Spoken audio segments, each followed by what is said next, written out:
Chad Hasty Show, News Talk 790 KFYO.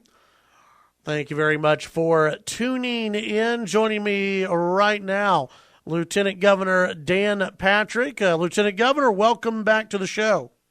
Hey, Chad. Always great to be with you. Enjoyed our last visit. Absolutely, and I appreciate you taking some time today. Sure. We have about 25 days left of the session. Still not a complete budget. We have two different versions of the budget, and really at heart is the what I have dubbed the great tax cut debate: property taxes versus the sales tax. And I know you personally have been pushing and wanting a property tax cut. Tell our audience why, in your opinion, a property tax cut is the most beneficial for Texans. Well, it's not just the most beneficial for homeowners and business property owners, but it's what they have asked for. During a year and a half during the campaign, no one asked me to cut the sales tax. And by the way, the sales tax that's being proposed is 0.3 of a penny. 0.3 of a penny. So right now, if you go to the Stop and Shop on the way to work and buy something for $1 that's taxable, you pay $1.08. You'll still be paying $1.08. It's just a rounding error. It also, sales tax, tourists can use it, people here illegally can use it, and almost half of it goes to business. It doesn't help the individual. The property taxes across the state, Chad, are just choking people because of rising appraisals and rising values. So the Senate has been very direct, and look, and I appreciate the House's view. They have have a right to their opinion and view. I'm not being critical, I'm not in competition with them. It's just I've been fighting for property taxes long before I became a senator, and as a senator, we didn't get a lot of help above us. And as lieutenant governor, this is what the people ask us to do, and this is what we're going to do. So Senate Bill 1 would double the homestead exemption from $15,000 to $30,000. Well, if you live in a $150,000 home, that's an immediate 10% savings off of your property taxes. Number two is we passed a bill last week, Chad, that will change the culture of taxing at local taxing authorities. We have over 4,000 taxing districts local across the state. That would be cities, counties, all the other taxing districts that show up on your bill as a homeowner or business property owner. And what 1760 does is says they must cast a vote with a supermajority of 60%. They must cast a vote to raise your property taxes. Today, Ed, what happens is your listeners' property taxes are the result of two things: the rate and the value as it increases. Well, most taxing authorities, overwhelmingly most taxing authorities, local taxing authorities, they don't have to raise your rate for your taxes to go up. They just let the values inflate their government budgets. And what 1760 would do would say they have to actually cast a vote to raise your property taxes. Because right now, in many cities across the state, the average values and taxes are going up 7, 8, 9, 10%. I don't think many local elected officials are going to vote to raise your taxes 7, 8, or 9%. But right now, they can just let them go up 7, 8, or 9%. And once you force people to vote to raise your taxes that much, you're going to see fewer votes and the votes on much smaller tax increases, more closer to population inflation of 3 to 4%. So there's a little built-in protection there. Built-in, and that's what we need, Chad. There are a couple of ways to approach it. You can reduce the appraisal cap, which is 10% on properties, or you can do a rollback rate. That gets a little. It's easy, but I don't have enough time to walk through it.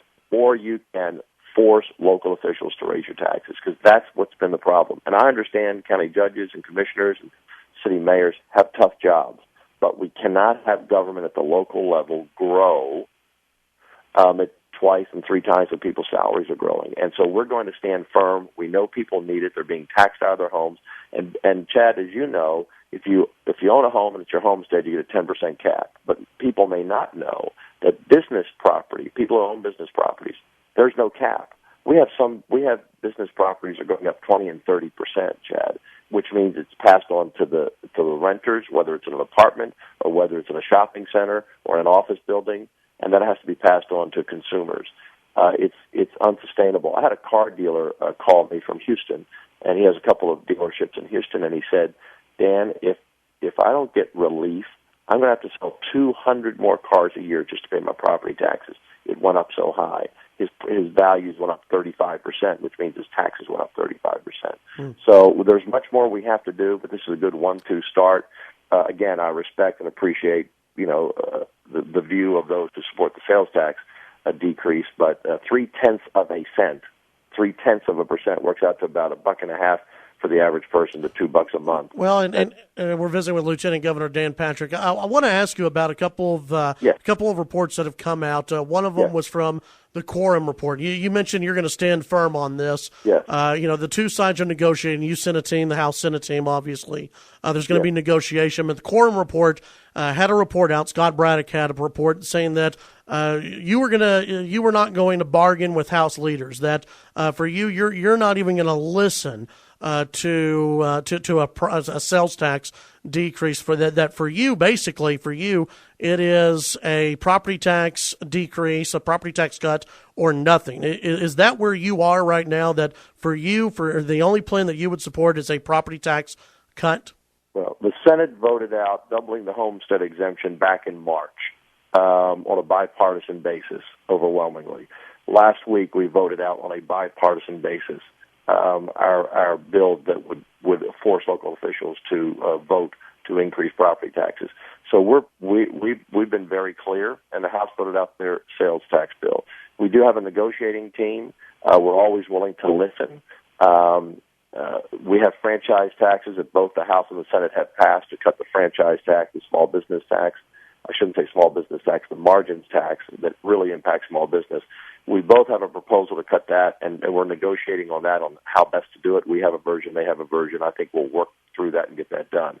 But people ask us to cut their property taxes. But the Senate has taken a firm position on that, and that's what I believe is the best path. In terms of there's a lot of negotiation that goes on the last couple of weeks. Things will be decided in a couple of weeks, and we've just been very clear that property taxes are we believe, what is really hurting homeowners, and it's hurting business property owners, and we have to have some property tax relief. Before I let you go, there was a report that came out this morning from the Dallas Morning News, and I want to give you a chance to respond to it. I haven't seen it, though. The House Speaker Pro Tem Dennis Bonnen said late Wednesday that you, Lieutenant Governor Dan Patrick, you were holding up passage of border security legislation in an attempt, this from the Dallas Morning News, to force the House to accept the Senate's tax cut proposals. I don't speak about what other people say. Let's just say this. That report is, anyone who would say that is nonsense. We have passed a border security bill to the House that includes keeping the National Guard on the border. It funds a border at $250 million security more than the House, and it also has southbound checkpoints so we can check the money in the vehicles and guns going across the border. The House bill does not keep the Guard on the border. They do not have southbound checkpoints, and their budget for border security is $565 million. Ours is $811 million. They passed a bill to us. We passed a bill to them. Both of us have passed a bill. I don't respond to what other members say, but people can look up the bill. They can look up our border bill, which is Senate Bill 3, and they can look up I don't know what their number is, and they will see that our bill keeps the Guard on the border. The House does not, and that's important, and it's just a distraction from the property taxes would be my thought. I have two more questions for you. Two more. Then I got to run. Okay. One of them, real quickly. Do you think that the House is slowing down important pieces of legislation because of this tax cut debate? I'm not going to comment on what the House is doing. I'm not going to get into a public fight with the House. We're doing our job. The Texas Senate has passed by far the strongest border bill, the best tax package. We've passed open carry. We've passed campus carry. We passed rating our schools A through F so parents know how their schools are doing. We passed capping the budget at population inflation. We passed all these bills, and they're all sitting, and they haven't been acted on yet. So we'll work through that. That's part of the process. But I don't get into a joust with anyone publicly. It's not that's not the way to negotiate. You do it the way it should be properly done. 25 days left. Do you see a budget getting done before the end of the session? I think we're close on everything but the tax package. I think the rest can be worked out. Again, we're putting another $250 million in borders. We're spending more in the Senate in border security than almost triple what was spent last year. The House is not there. We'll work through that, but we have to be strong on border, and that's just we're not going to back down from giving the governor the money he needs to keep the guard on the border. That's just necessary.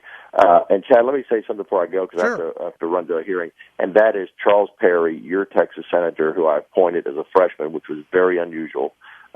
Freshmen don't normally get appointed chairman, but I put him as chair of agriculture, rural affairs, and water. Very important to his district. He's doing a fabulous job. He's passed, I don't know how many bills he's passed off the Senate floor, but he's passed a lot of great conservative legislation. He's done a fantastic job, and everyone in your listening area should be very proud of your new Senator, Charles Perry. Lieutenant Governor Dan Patrick, as always, appreciate your time. Thank you, sir. Bye. Have a good one. That's Lieutenant Governor Dan Patrick here on the Chad Hasty Show.